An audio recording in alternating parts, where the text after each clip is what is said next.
इंसान के जीवन में एक कहावत कही जाती है दोस्तों कि पैसा ही सब कुछ होता है। पर एक इसके साथ में भी एक और कहावत कही जाती है कि हर जगह पैसा ही काम नहीं आता है। इसी के साथ में दोस्तों, घर हो या परिवार हो या साधारण जिंदगी हो इंसान की, तो पैसे बहुत ज़्यादा मायने रखता है और कहीं कहीं पर व्यवहार और इंसानियत भी मायने रखती है। पर समय के चलते चलते दोस्तों, लोग बाग कुछ इस दुनिया में ऐसे होते हैं जो कि पैसे कमाने की नई नई तरकीबें निकाल लेते हैं। आज की जो सच्ची घटना लेकर आया हूँ दोस्तों, उसमें भी कुछ ऐसा होता है कि एक लेडीज़ पैसे कमाने की ऐसे ही अजीब व गरीब व्यवस्था बनाती है, जिसे जब सोशल मीडिया के माध्यम से सामने आती है तो लोग बड़ा हैरान और परेशान हो जाते हैं।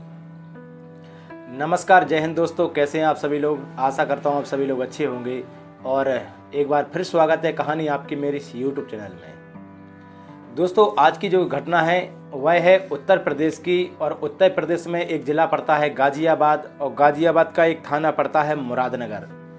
उसी मुरादनगर में रहने वाली एक लेडीज़ रहती है उषा।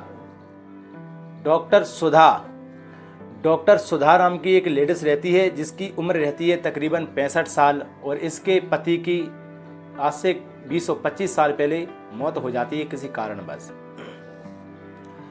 डॉक्टर सुधा के 2 बच्चे हैं, जिसमें से एक बच्चे का नाम है बेटा, एक बेटी, जिसमें से एक बच्चे का नाम है बड़े का शिवम, जिसकी उम्र 25 साल है, और उसकी छोटी बेटी है जिसकी उम्र है 23 साल, उसका नाम है प्रियंका। प्रियंका की शादी 1 साल पहले कर दी जाती है, और शिवम जो कि मानसिक रूप से बीमार रहता है, ऐसी पागल कहा जाए तो इसमें कोई दो राय नहीं होगी। दोस्तों, डॉक्टर सुधा उम्र की ज़्यादा होने के बाद भी एक करोड़पति औरत रहती है, जिसके पास तकरीबन 200 करोड़ की संपत्ति होती है। उसकी बेटी प्रियंका की शादी हो जाती है दोस्तों, तो वह अपने पति के साथ में दिल्ली रहती है, और इसी के साथ सुधा अपनी बेटे शिवम के साथ उत्तर प्रदेश के मुरादनगर थाने के क्षेत्र में अपने घर पर रहती है। तभी समय बीतता है दोस्तों, और सुधा को परेशानियां होने लगती हैं अपनी संपत्ति को संभालने में, अपने बेटे को संभालने में, घर परिवार को संभालने में। तभी सुधा सोचती है कि मुझे एक मेड की ज़रूरत है। मेड दरअसल मैं आपकी जानकारी के लिए बता दूं, कुछ लेडीज़ रहती हैं, कुछ जेंट्स रहते हैं जो कि पैसे वालों के घरों में जाकर सैलरी लेकर काम करते हैं उनके घर का। इसी प्रकार दोस्तों, तो उसी मुरादनगर थाना क्षेत्र के अंतर्गत एक इंसान रहता है जिसका नाम रहता है सचिन, जिसकी उम्र रहती है तकरीबन 35 साल। तो सचिन का आना जाना लगा रहता था उसी मोहल्ले में, जिससे सुधा की मुलाकात अक्सर हुआ करती थी। जब सचिन की मुलाकात उस डॉक्टर सुधा से हुई तो एक दिन सुधा उस सचिन से बोलती हैं कि सचिन, मेरे घर की स्थिति थोड़ी ठीक नहीं है काम काज को लेकर, तो तुम मुझे एक मेड की व्यवस्था कर दो। तभी सचिन 23 फरवरी 2023 को एक प्रीति नाम की मेड को लेकर आता है, जिसकी उम्र तकरीबन 26 साल रहती है। और प्रीति नाम की मेड जब उसके घर में आती है, सुधा डॉक्टर के घर में, तो बेहद अच्छे तरीके से काम करती रहती है, क्योंकि उसका एक्सपीरियंस अच्छा रहता है। वो काफ़ी जगह पर घरों में काम कर चुकी होती है। सचिन भी डॉक्टर से कहता है कि मैम, ये मेरी जान पहचान की है, परिचित की है, और अच्छा काम वाम भी अच्छा करती है। इसी के साथ आप इसको घर में रख लीजिए, कोई भी परेशानी आती है तो आप मुझे बेफिक्र होकर बता सकती हैं। दोस्तों, काम अच्छी तरीके से चलता रहा, ठीक ठाक चलता रहा, और प्रीति नाम की जो मेड है वह सुधा नाम की डॉक्टर के यहाँ पर काम करते करते इतना परफेक्ट तरीके से काम करती है कि उसकी बेटे की देखरेख करती है अच्छे से, और समय पर सुधा की भी देखरेख करती है। तभी 7 अगस्त 2023 को सुधा की तबीयत खराब होने लगती है दोस्तों। तो उस समय सुधा को हॉस्पिटल ले जाया जाता है, और आनन फानन में उसकी बेटी को कॉल किया जाता है, प्रियंका को। तो प्रियंका नाम की उसकी बेटी भी आ जाती है, और वहाँ पर उसकी बातचीत होती है।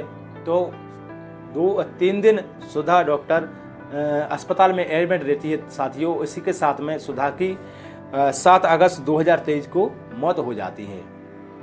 जैसे ही मौत हो जाती है तो उसकी बेटी आकांक्षा जो रहती है वह आती है, कहती है कि प्रीति से, जो मेड रहती है, कि प्रीति अब मेरा छोटा भाई जो कि मानसिक रूप से बीमार है और मैं इसको अपने साथ ले जाऊंगी, अपने साथ रखूंगी। अब एक काम करो, तुम भी कहीं पर दूसरी जगह अपना ठिकाना देख लो। इस तरीके से जब प्रियंका की बात प्रीति सुनती है तो भड़क जाती है, कहती है कि नहीं, मेरी शादी हो चुकी है शिवम के साथ में। तभी प्रियंका एकदम चौंक जाती है, कहती है कि प्रीति तुम कैसी बातें कर रही हो, मेरा भाई शिवम मानसिक रूप से बीमार है और तुम्हारी शादी कब हुई, कैसे हुई, मुझे तो इस बात का पता नहीं है। तभी प्रीति कहती है कि प्रियंका मैम, मैं अपने आपके घर पर काम करती थी और तभी सुधा मैडम की तबीयत खराब होने लगी तो उन्होंने मुझसे शादी करने के लिए कहा और पहले तो मैंने मना किया, लेकिन उनकी जिद के आगे मुझे झुकना पड़ा और मैंने उनसे शादी कर ली शिवम से। तभी प्रियंका नाम की लड़की कहती है सुधा मैडम की प्रीति से कि तुम मुझे कुछ ऐसा सबूत दिखाओ जिसके आधार पर मैं मान सकूं कि हाँ तुम्हारी शादी हुई है। तभी अपने मोबाइल में से कुछ फोटो दिखाती है प्रियंका के लिए प्रीति कि एक माला शिवम पहना रहा है उस प्रीति को और प्रीति एक माला शिवम के लिए पहना रही है। इस तरीके से और सुधा मैडम के आसपास खड़े होकर कुछ फोटो और भी क्लिक करवा लेती है प्रीति। इस तरीके से उसको फोटो दिखाया जाता है। जब फोटो दिखाया जाता है दोस्तों तो प्रियंका को फिर भी विश्वास नहीं होता है कि प्रीति सही बोल रही है। वह इस तरीके से कहती है कि मैं इसको सही नहीं मानती हूँ और तुम कैसे भी करके इस घर कर छोड़कर चली जाओ। दोस्तों जैसे ही उस समय दाह संस्कार की क्रिया अपनी माँ की करती है प्रियंका अपने भाई शिवम को लेकर, इसी के साथ में प्रीति और अपनी 1-2 सहेलियों के साथ जिनका नाम रहता है नीलम और प्रियंका, उसके साथ में जाकर उसके घर में सुधा मैडम के घर में कुछ नगदी पैसा और ज्वेलरी लेकर वहाँ से फरार हो जाती है। जैसे ही प्रियंका का अपने घर पर जाना होता है वहाँ पर देखती है कि ताला पड़ा हुआ है और प्रीति नाम की जो मेट थी वो उस घर पर नहीं है। तभी घर में सामान चितरा बितरा हुआ पड़ा हुआ था। प्रियंका को समझती हुई देर नहीं लगती है कि मेरे घर में चोरी हुई है। इसी की 22 सितंबर 2023 को पुलिस के पास जाती है प्रियंका और अपने घर में चोरी का केस दर्ज करवाती है, नाम लिखवाती है उसमें प्रीति का, जो कि मेड का काम करती थी।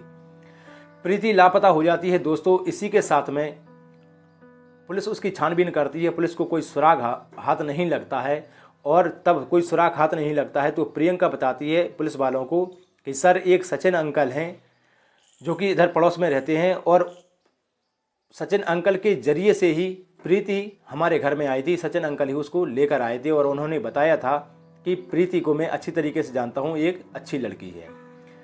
प्रियंका के आधार पर ही पुलिस सचिन को अरेस्ट करती है और सचिन को जब अरेस्ट करती है तो सचिन पूरी व्याख्या करता है कि जो प्रीति नाम की लड़की है वह दरअसल मेरी भांजी लगती है रिश्ते में। और जब वो पूरी बात का खुलासा करता है कि प्रीति है जो प्रीति एक गरीब परिवार से आती है जिसके परिवार में छोटे छोटे भाई बहन रहते हैं, इसके बूढ़े माँ बाप रहते हैं, तभी पढ़ाई लिखाई अच्छी नहीं कर पाती है और ये पैसा कमाने की नई तरकीब सोचती है।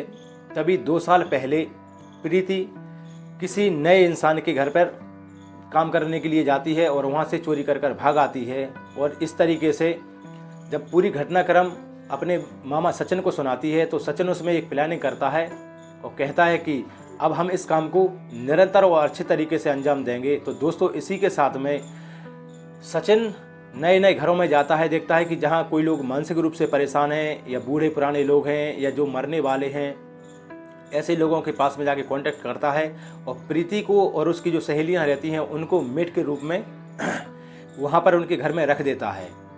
जैसे ही प्रीति मौका पाती है तो वहाँ से ज्वेलरी और सामान लेकर फरार हो जाती है। तो कुछ लोगों ने कंप्लेंट इसलिए भी नहीं की क्योंकि शायद हमारी नाम बदनामी होगी, हम लोगों को परेशानी का मुंह देखना पड़ेगा। एक लोग ने कंप्लेंट करने की कोशिश की और प्रीति ने उससे कहा कि अगर तुमने मेरी पुलिस कंप्लेंट की तो मैं तुम्हारे ऊपर बलात्कार का मुकदमा लगा दूंगी। कुछ लोग होते हैं ऐसे दोस्तों जो डर जाते हैं और पुलिस कंप्लेंट नहीं कर पाते हैं। दोस्तों जब पूरा घटनाक्रम बताया जाता है कि इसी शिवम के साथ में जिस तरीके से फ्रॉड वाली शादी की, तो तो ऐसी शादियां प्रीति ने 2 साल पहले 2 शादियां हरियाणा में और 4 शादियां दिल्ली में और 4 शादियां पूरे उत्तर प्रदेश में, ऐसी कुल मिलाकर 10 शादियां कर कर और वहाँ से सोने चांदी के जवाहरात और नकदी पैसा लेकर प्रीति वहाँ से फरार हो चुकी थी। दोस्तों सचिन के आधार पर ही, प्रियंका के आधार पर सचिन को अरेस्ट किया जाता है और सचिन के पूरे वक्तव्य के आधार पर प्रीति के प्रति चोरी का मुकदमा दर्ज कर लिया जाता है, धोखाधड़ी का और फ्रॉड का मुकदमा दर्ज कर लिया जाता है। इस समय गंभीर मुकदमा की धारा लगाकर सचिन को तो जेल में डाल दिया गया है और प्रीति इस समय फरार चल रही है। प्रीति के ऊपर अभी पुलिस की पकड़ नहीं पहुंची है। पुलिस का कहना है कि कुछ समय बाद हम प्रीति को अरेस्ट जरूर कर लेंगे, इससे पहले कि प्रीति किसी और के साथ में इस ऐसी घटना को अंजाम दे, इससे पहले हम प्रीति को अरेस्ट कर लेंगे। इस पूरे घटनाक्रम के बारे में दोस्तों आपके क्या विचार हैं, क्या राय है, मुझे कमेंट बॉक्स में ज़रूर दीजिएगा। दोस्तों आप फेसबुक पेज पर अगर इस मेरी वीडियो को देख रहे हैं तो प्लीज़ इसको फॉलो कर लीजिएगा और अपने दोस्तों के साथ शेयर ज़रूर कीजिएगा। और यूट्यूब चैनल पर देख रहे हैं तो प्लीज़ इसको सब्सक्राइब करके ज़रूर जाना। फिर मिलूंगा दोस्तों मैं नई एक क्राइम की घटना के साथ में। जब तक के लिए मुझे विदा दीजिए। जय हिंद, वंदे मातरम, भारत माता की जय।